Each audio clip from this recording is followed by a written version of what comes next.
Bonjour, Balde.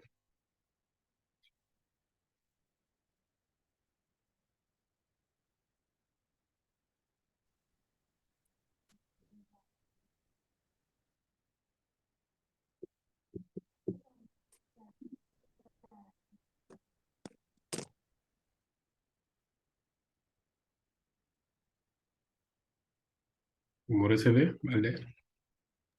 Oui, Ok, bon, vous savez bien. ça va, alhamdulillah.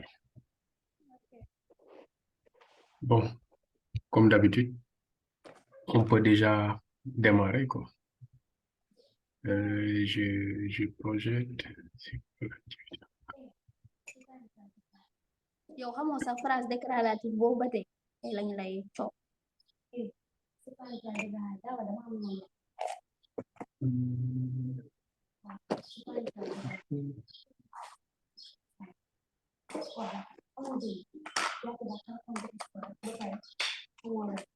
Bàyyi ko jox ko leçon mu jàng. Yow ku la topp dina la rey. Boobu ba tey yow mënoo récité.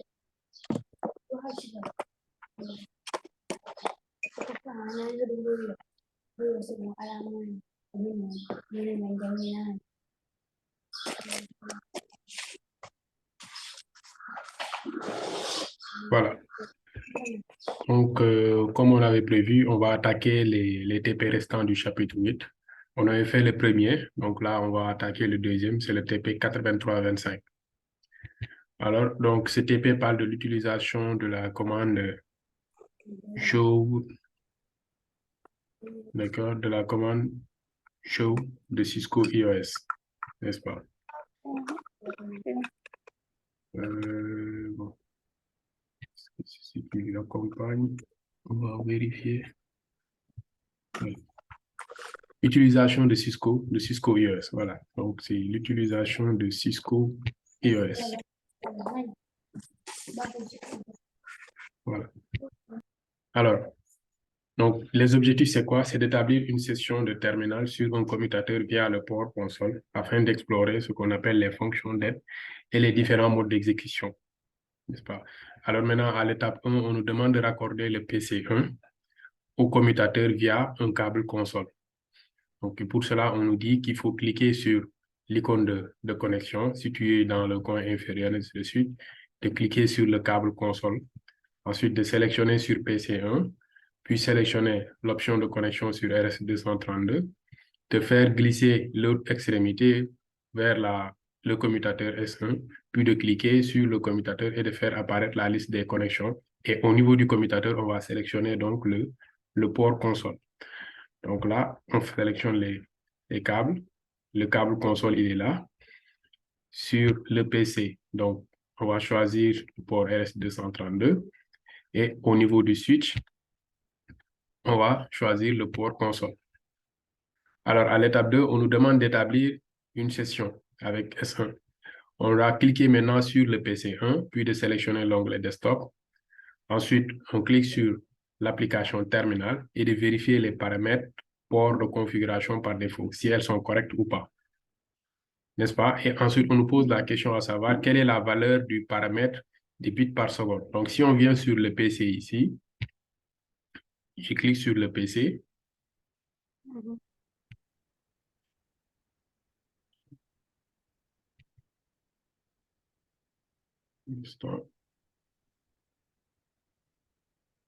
Voilà.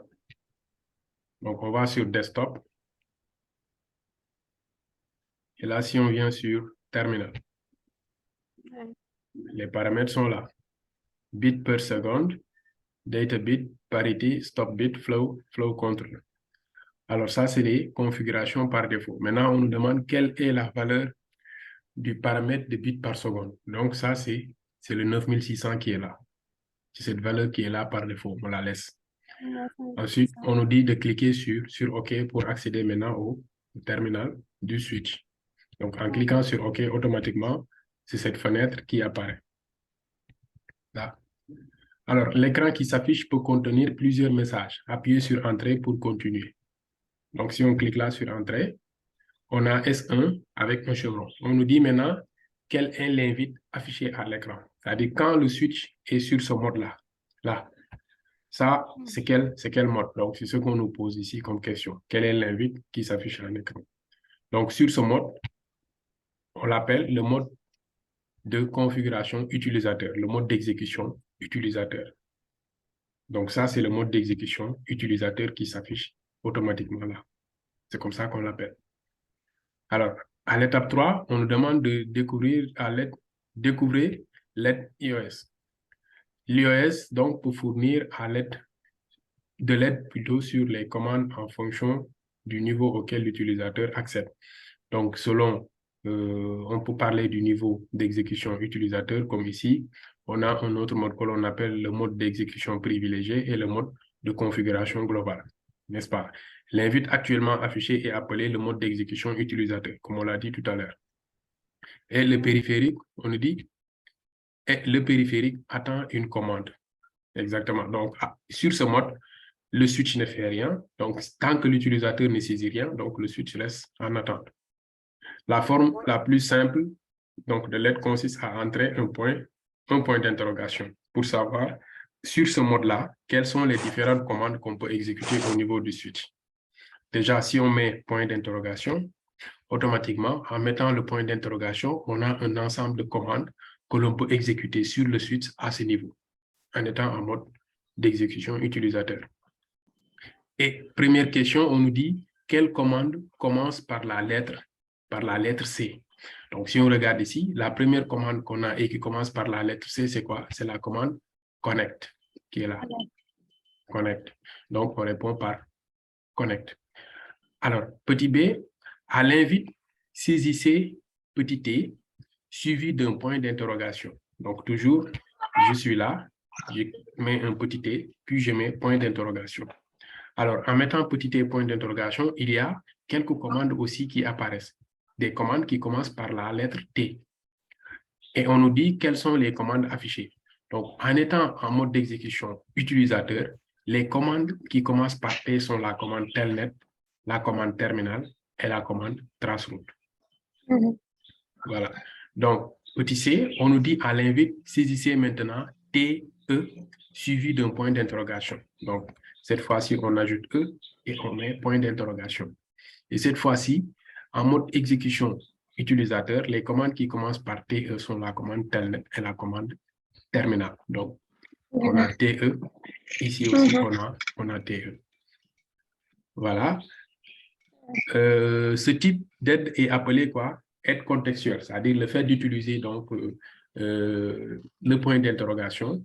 Donc, on appelle ça une aide contextuelle et offre des informations supplémentaires lorsque les commandes sont développées. Donc, parfois, si on est au niveau d'un mode, que ce soit utilisateur privilégié ou configuration globale, et qu'on a envie de taper une commande, mais on ne sait pas exactement si c'est sur ce mode ou pas. Donc, on peut utiliser donc, ce qu'on appelle l'aide contextuelle pour voir est-ce qu'à ce niveau, on peut utiliser telle ou telle commande. Voilà. Donc, on va maintenant passer au mode d'exécution privilégié. Toujours, on nous dit à l'invite, on saisit un point d'interrogation. N'est-ce pas? Alors, quelle information affichée décrit la commande enable. Donc, si on est là, je clique sur point d'interrogation, on nous dit quelle information affichée décrit la commande enable. Donc, ici, si on regarde enable là, on nous dit passer en mode privilège. Voilà, turn on privilege command. Donc, c'est la commande enable qui va nous permettre de passer en mode d'exécution privilégié. Et on nous dit maintenant de saisir EN, puis appuyer sur tabulation. Donc, si je clique sur EN et je tabule, automatiquement, le système, comme il reconnaît que parmi les commandes qu'on a en mode exécution utilisateur, il n'y a que enable qui commence par EN. Et du coup, quand on tape EN tabulation, le système continue le reste. Mais s'il y avait une autre commande qui commence par EN aussi, le système allait me dire non. Donc, il n'y a pas que enable qui commence par EN, il y a une autre. Donc, en me mettant soit il n'accepte pas, ou bien il m'affiche l'ensemble des commandes qui commencent par enable. Et moi, je vais regarder, voilà. Donc, je vais regarder pour voir quelle est la différence. S'il y a une différence entre la troisième lettre, je tape sur la troisième lettre, automatiquement, enable va venir. Voilà. Donc, on dit que voyez-vous apparaître après avoir appuyé sur tabulation? Donc, ce qu'on voit apparaître, c'est Enable qui affiche complètement. La touche tabulation, donc, peut être utilisée pour compléter une commande partielle. Comme on l'a vu, lorsque vous ne saisissez qu'une partie d'une commande, la touche tabulation peut être utilisée pour compléter le reste, comme on vient de le voir. Et ensuite, on nous dit que se passerait-il si vous saisissez tabulation en ligne vide. Donc, si les caractères tapés sont suffisants pour identifier la commande, comme dans le cas de la commande Enable, le reste s'affiche. Et on nous dit que c'est passé si vous saisissez tabulation en ligne vide. Donc, si on tape tabulation, c'est exactement le reste de la commande qui va s'afficher. Et maintenant, on nous dit entrer la commande Enable, puis sur Entrée. Donc, si on tape Entrée, automatiquement, on voit qu'on va quitter un mode pour arriver vers un autre. Alors, on a quitté le mode d'exécution utilisateur pour arriver au mode d'exécution privilégié avec le dièse. Et là aussi, on nous demande de mettre un point d'interrogation pour voir avec ce mode-là, quelles sont les commandes que nous pouvons avoir. Et là, on voit que quand on tape point d'interrogation, on voit qu'il y a beaucoup de commandes, clear, clockwrite, configure, connect, et ainsi de suite. Il y a énormément de commandes qu'on peut trouver ici. Voilà. Donc, auparavant, en mode d'exécution utilisateur, une commande commençait par la lettre C. Quel est le nombre de commandes affichées commençant par la lettre ici? Donc, pour le mode d'exécution utilisateur, on n'avait qu'une seule commande qui commençait par la lettre C et c'était la commande connect. Mais en mode d'exécution privilégié, on a clear, on a clock, on a configuration, on a connect, on a copy. N'est-ce pas?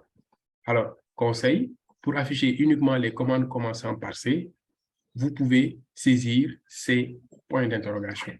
Donc, si on fait C point d'interrogation, c'est uniquement les commandes qui commencent par C dans ce mode qui vont s'afficher. N'est-ce pas? Alors, passez en mode configuration globale. Lorsque vous êtes en mode d'exécution privilégié, alors configure est l'une des commandes qui commence par la lettre C, évidemment. Alors, entrez la commande complète ou suffisamment de caractères pour qu'elle soit identifiée. Donc, soit on peut taper ici CON, on met tabulation, on aura configure, n'est-ce pas? Maintenant, si on veut aller directement vers le configure terminal, on peut aussi mettre un point d'interrogation si on est un peu perdu. Donc, si je tape CON, je mets tabulation, on me dit, ah, attention, regarde, il y a CON ici, il y a CON là. Donc, le système dit, ah, bon, CON, je suis un peu confus parce qu'il n'y a pas qu'un seul CON. Je mets F et je mets sur tabulation, automatiquement, je me configure. N'est-ce pas? Voilà. On me dit maintenant, quand je tape configure, quel est le message affiché? N'est-ce pas? Donc, c'est configure. Oui. Appuyez sur la touche Entrée pour accepter le paramètre par défaut entre parenthèses. Donc, si je mets configure et je mets Entrée, on me dit quoi? Le message qui est affiché, configuring from terminal, memory or network. Par défaut, on me met terminal entre parenthèses. Ça veut dire que ici, si je tape Entrée, ce qui sera pris par défaut, c'est le terminal là. Donc, c'est comme si le système va compléter pour dire, en fait, tu fais un configure terminal. Si je mets Entrée, automatiquement, j'entre en mode configuration avec S1 en parenthèse config. Alors, on nous demande quel changement observez-vous à l'invite. Le changement qu'on observe, c'est que quoi? On a quitté le mode d'exécution privilégié pour aller au mode de configuration. Globale. Alors, il s'agit du mode de configuration globale. Et ce mode sera examiné en détail dans les prochains exercices et à l'occasion des travaux pratiques. Pour l'instant, donc, on va revenir en mode d'exécution privilégié en saisissant END. Donc, je mets END. Entrée, et je reviens en mode d'exécution privilégié. On pouvait aussi taper exit ou CTRL Z. Donc, on a plusieurs choix. Alors, ici, suggestion de barème et notation. Ce que vous allez faire maintenant, c'est juste le barème. Partie 1, connexion de base et accès en ligne de commande. Donc, chaque question ou chaque étape a un nombre de points. À chaque fois que vous réalisez l'étape, sans erreur. Donc, vous mettez le nombre de points obtenus ici, quoi. Donc, nombre de points maximum, c'est 5. Donc, si vous réussissez, vous avez les 5 points. Donc, vous marquez. Et là, le TP, là, il est fini. Score total, si vous avez les 75, vous mettez 75. C'est bon. Voilà. Et en cliquant sur Check Result, voilà, voilà, vous avez bien fait l'exercice, ainsi de suite. C'est bon pour celui-là? Oui, c'est bon. OK, donc on va lancer le suivant. Le TP suivant, c'est le TP. Ça doit être le TP 8413. OK. On jette.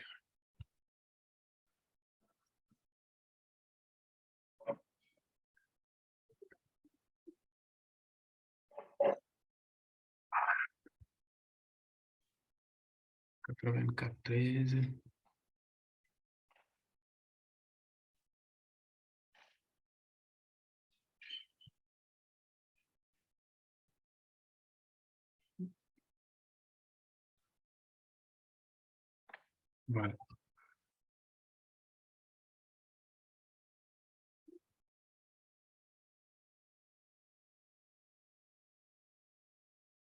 Et je partage. Voilà. Donc, pour le TP 8413, on nous dit c'est pour l'utilisation de la commande show de Cisco.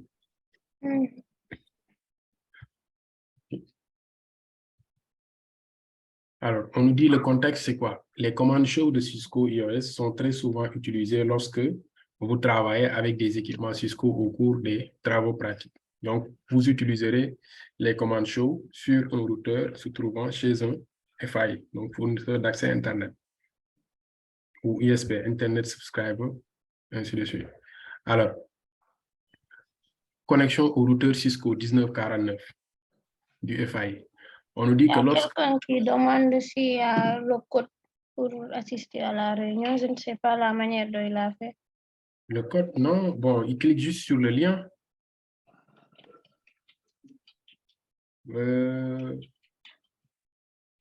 Non, c'est nouveau. Attends, je l'écris sur le chat. Il faut juste cliquer sur le lien.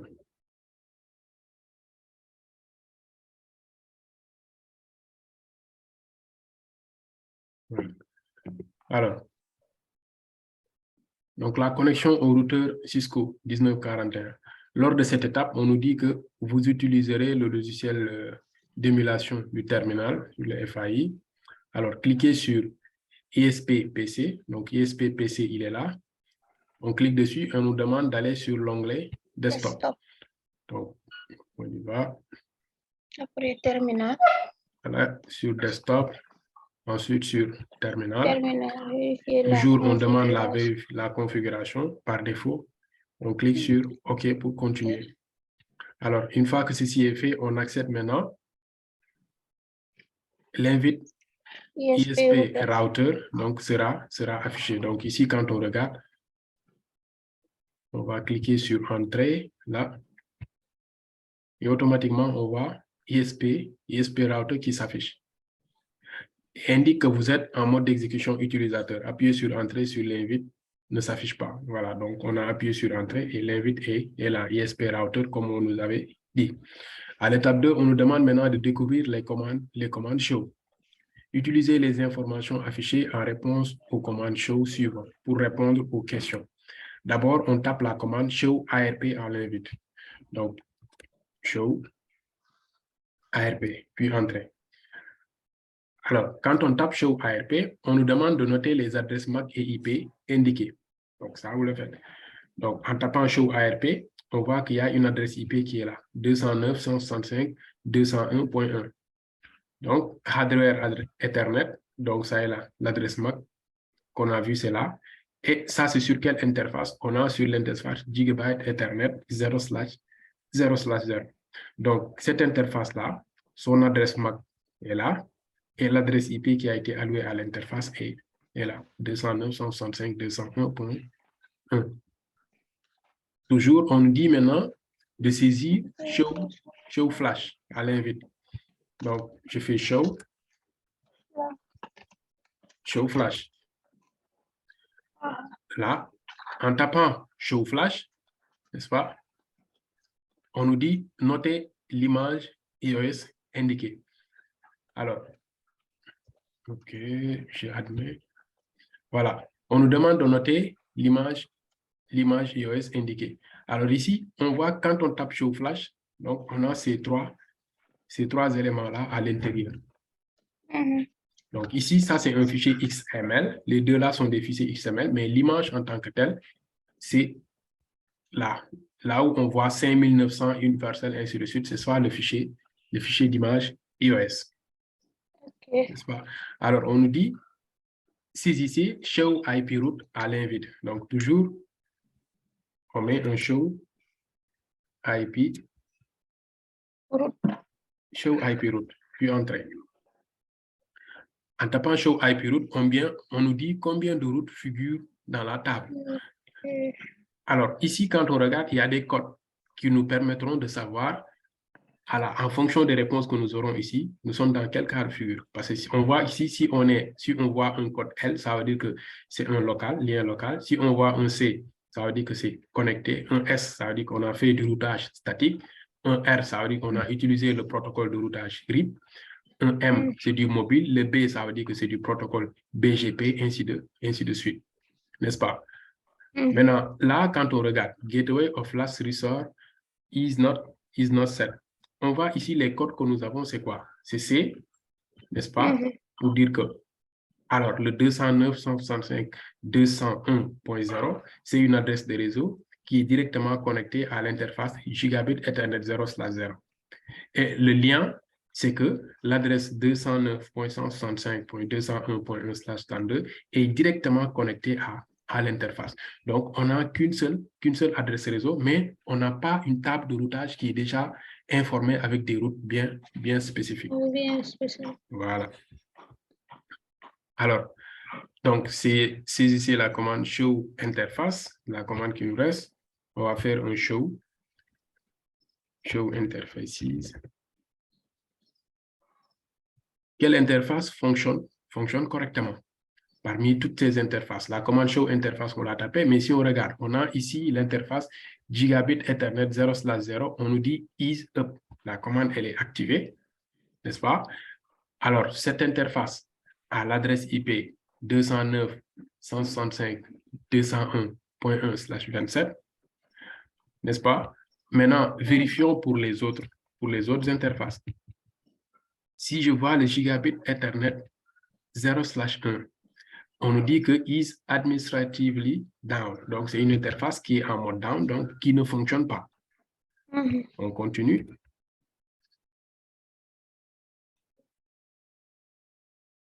On a l'interface serial 0/1/0 is down, une interface qui ne fonctionne pas aussi. Serial 0/1/1 est aussi en mode down.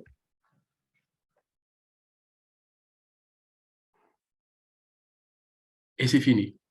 Du coup, la seule interface qui fonctionne correctement, c'est l'interface Gigabit Ethernet 0/0. Donc, les autres sont en mode down. Donc, ils ne fonctionnent pas. Alors, on nous demande de saisir show version à l'invite. Donc, toujours, je mets un show version. Alors, quand je saisis la commande show version, on nous parle de la version Cisco IS Software C1900, ainsi de suite. Alors, on nous dit quelles sont les versions des composants technologiques activés sur le routeur. Donc là, si on regarde ici, Cisco IS, la série C1900, software C1100, version 15.1 M4. Donc, on a le versioning, les informations sur les versions ici. N'est-ce pas? Alors, si ici, show point d'interrogation,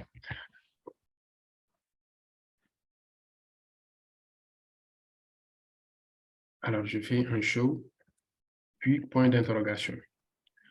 Et quand on fait show point d'interrogation, on nous montre l'ensemble des commandes qui peuvent accompagner la commande show. Donc, on peut avoir show ARP, show CDP, show class map, show clock, ainsi de suite. Donc, c'est des commandes qui peuvent accompagner la commande show, show IP, show interfaces, show host, ainsi de suite. Alors, citez quelques commandes show supplémentaires parmi celles qui sont disponibles en mode d'exécution utilisateur. Donc là, si on revient ici, un peu en haut, on a énormément de commandes qu'on peut citer ici. Show VTP, show VLAN, show version, show user, ainsi de suite. Donc, vous pouvez choisir n'importe lesquelles pour les citer. Vous avez une fois entendu parler du protocole VTP? Oui. Donc, vous savez déployer un VTP dans un réseau? Oui. OK. Si je n'ai pas oublié, on a fait VTP. OK, d'accord. Alors, avec les clients et serveurs là. Voilà, oui, le mode quoi. Donc, Ouais. voilà, celui qui est en mode serveur, c'est lui qui va créer et ensuite diffuser les VLAN vers les autres L'exploit, voilà, c'est qui ça. seront en mode client quoi, ou transparent, ça dépend. Oui. Voilà, donc saisissez Enable maintenant à l'invite pour passer en mode d'exécution privilégié et citer quelques commandes show supplémentaires disponibles dans ce mode. Donc, si on met un Enable ici, on fait un show, point d'interrogation, pour voir aussi avec le mode d'exécution privilégié, quelles sont les commandes qui peuvent aller avec le show. On a show AAA, n'est-ce pas? Show access list, show ARP, CDP, class map, crop, ainsi de suite. Donc, toutes ces commandes-là peuvent accompagner la commande show. Donc, là aussi, vous en citez quelques-unes, d'accord? Pas toutes, mais juste quelques-unes. Et après ça, nous en avons fini avec le TP 84. 84.13, toujours, pour terminer, vous faites un check résultat pour voir voilà, que vous avez bien fait le TP. Vous enregistrez les réponses et vous mettez le fichier dans le dossier que vous avez créé normalement. Voilà. Pour fermer. On lance le suivant. Ça doit être le TP 85.13.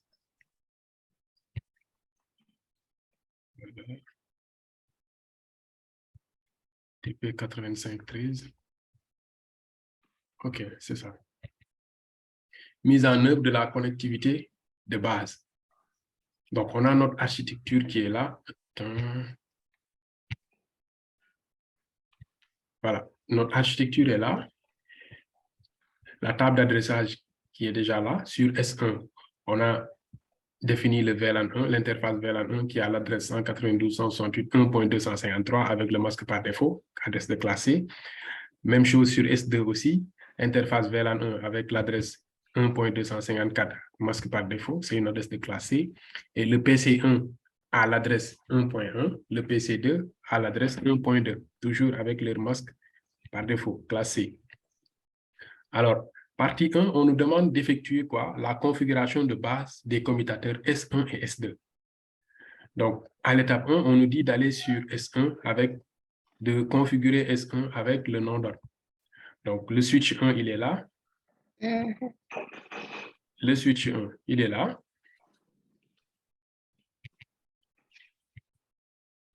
Alors, on va aller en mode ligne de commande. Et maintenant, on va essayer de faire les configurations.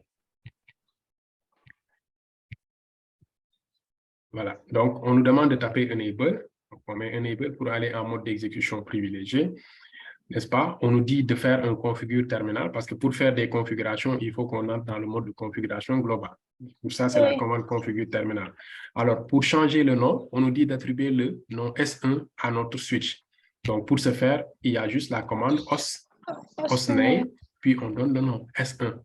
On met entrée et automatiquement, on voit que notre switch change de nom pour devenir S1. N'est-ce pas? Alors, étape 2, on nous demande de configurer le mot de passe console ainsi que celui du mode d'exécution privilégié. Donc, pour le mot de passe console, la commande est là, line console, On va mettre, pour accéder à la console, on va mettre une line console 0. N'est-ce pas? Je mets entrée. On me dit, le mot de passe que je dois proposer, c'est quoi? Cisco. Donc, je mets password et je mets Cisco. Entrée. Et j'active ça en mettant un login. Si c'est bon, je mets un exit pour quitter. Alors, j'ai configuré donc le mot de passe pour l'accès à la console à Cisco. Ensuite, on nous dit d'utiliser classe comme mot de passe pour le mode d'exécution privilégié et ce mot de passe doit être chiffré. Donc, ce qui veut dire que je dois, au lieu d'utiliser un enable password, donc je mets un enable secret. Parce que si je mets un enable password, le mot de passe va apparaître en clair. Donc, je fais ici un enable secret et je mets classe. Je valide ça aussi. Maintenant, on nous demande de faire quoi? De vérifier la configuration des mots de passe pour S1. On nous dit que donc pour vérifier la bonne configuration des mots de passe, saisissez AND afin de quitter le mode de configuration globale, puis on saisit sur exit pour quitter le mode d'exécution privilégié. Donc, avant ça, je fais d'abord un do white pour enregistrer ce que je viens de faire. Puis je quitte. Et je fais un exit. Voilà, donc là, j'ai quitté carrément. On nous dit maintenant d'appuyer sur Entrée et vous serez invité à saisir un mot de passe pour accéder au mode d'exécution utilisateur. Donc là, si je fais Entrée, ça, c'est le mot de passe console qu'on vient de configurer là. C'est pourquoi on nous demande ici de donner un mot de passe. Et le mot de passe console, c'est Cisco. Donc, on met Cisco. Quand je mets Cisco, automatiquement, j'accède au mode d'exécution utilisateur. Maintenant, quel est le mot de passe? Quel mot de passe avez-vous utilisé? Donc là, c'est le mot de passe Cisco. Parce que là, c'est la connexion console. Donc, le mot de passe utilisé ici, c'est Cisco. Alors, on nous dit saisissez Enable pour passer en mode d'exécution privilégié. Donc, si je clique sur Enable, pour aller à l'autre mode, Enable ici, je tape, on me demande encore un mot de passe. Et là, le mot de passe, c'est classe. Moi, je tape classe, j'accède au mode d'exécution privilégié. Et on nous demande encore, voilà, quel mot de passe avez-vous utilisé? Pour cette fois-ci, c'est classe qu'on a utilisé. Alors, saisissez maintenant configure terminal pour passer en mode de configuration globale. Donc, je tape configure conf terminal, n'est-ce pas? Je suis en mode de configuration globale. Configurer une bannière mode, message of the day, donc, ou message du jour. Et on nous dit que dans cette étape, nous allons configurer quoi? Une bannière mode pour afficher donc, des avertissements d'accès non autorisé. Voici un exemple, n'est-ce pas? Donc, ça, comme le bannière mode, c'est pour des avertissements au cas où il y a des accès non autorisés. Donc, et comme on est en mode configuration, pour le configurer, on met juste quoi?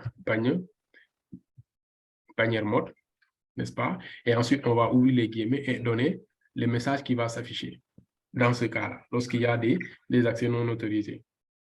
Donc, on peut mettre, par exemple, quelque chose du genre très simple. Vous pouvez mettre la même phrase qu'ils ont mis, n'est-ce pas? Mais nous, on va essayer de mettre un mot de passe très simple, une phrase très simple. On dit, par exemple, vous n'avez pas accès, par exemple. Tout simplement. Vous n'avez pas accès, puis on valide. Il y a Donc, quelqu'un qui demande le son. Il n'entend pas. Vous entendez correctement? Non, moi j'entends, mais il y a quelqu'un d'autre qui signale que voilà. Le son, je ne sais pas. Bon, peut-être il a un problème de micro. Bon, il a certainement un problème. Nous, il était là. Alors, Bon, je te rappelle, s'il te plaît. il a quitté. Il a quitté. C'est pas grave. Bon, certainement, lui, il a un problème avec son retour, mais je pense pas que j'ai un problème de son à mon niveau. Voilà. Donc, alors, le bannière mode est configuré maintenant, n'est-ce pas? 5, on nous demande d'enregistrer le fichier de configuration dans la mémoire NVRA. D'accord, donc je fais juste un exit. Exit. Voilà. Alors, on nous demande maintenant d'utiliser quoi? La commande copy running config startup config pour enregistrer ça dans la mémoire NVRA. Donc, on va le faire. copie, voilà, running, config, startup, config. Puis on valide. Voilà. Alors, on nous demande maintenant de répéter les mêmes étapes, 1 à 5 sur le switch S2. Donc, ces mêmes étapes qu'on a réalisées ici, on les fait sur le switch S2. Seulement en changeant, au lieu de mettre hostname S1, on va mettre hostname S2 cette fois-ci. On configure maintenant le mot de passe pour accès à la console, ce sera Cisco. Pour accéder au mode d'exécution privilégié, ce sera classe, et ainsi de suite. Alors, on nous demande maintenant de configurer les ordinateurs. On peut fermer ça. Alors, cliquez sur PC1. Voilà, cliquez sur PC1, fermez la fenêtre IP, ainsi de suite. Donc, sur PC1, on est là. PC1, il a l'adresse 192.168.1.1 avec le masque par défaut, n'est-ce pas? Donc, on va sur Desktop, sur Configuration IP, et on va fixer l'adresse IP 192.168.1.1 et le masque par défaut, 3 fois 255. Donc, on ferme la fenêtre. Mais tout d'abord, si on vérifie, donc si on effectue, après avoir fixé l'adresse IP, alors, si on essaie de faire un ping sur 192.168.1.253, selon vous, est-ce que ça va marcher ou pas? J'ai déjà fixé l'adresse IP de PC1. Mais est-ce que si j'essaie de faire un ping sur 192.168.1.253, qui est l'adresse IP du VLAN 1, là, selon vous, est-ce que cette requête va marcher? Mais on n'a pas encore créé le VLAN, voilà. Non, en fait, le VLAN 1, il existe par défaut dans le switch, parce que c'est le VLAN par défaut. Par défaut. Oui, automatiquement, le VLAN 1, il existe déjà. Mais ce qu'on n'a pas fait, c'est que l'interface VLAN 1, on n'y a pas encore alloué d'adresse IP. Et du coup, en faisant la requête ping là, évidemment, elle ne va pas fonctionner. Pour preuve, donc si on vient ici sur l'interface de commande, on fait un ping vers 192.168.1.253. Quand on lance, la requête ping ne doit normalement pas aboutir parce qu'on n'a pas alloué cette adresse IP à l'interface adéquate. À l'interface du Voilà. Donc, cette commande n'aboutit pas. Donc, ici, on va répondre à la question en disant, ça c'est, voilà, on est là. Ping, avez-vous réussi? Non. Expliquez votre réponse. La commande n'a pas réussi parce que l'adresse IP 192.168.1.253 n'a pas encore été allouée à l'interface du VLAN. N'est-ce pas? Bon, la réunion va terminer dans moins d'1 minute. Donc, on quitte, puis je lance un nouveau lien pour qu'on continue. OK.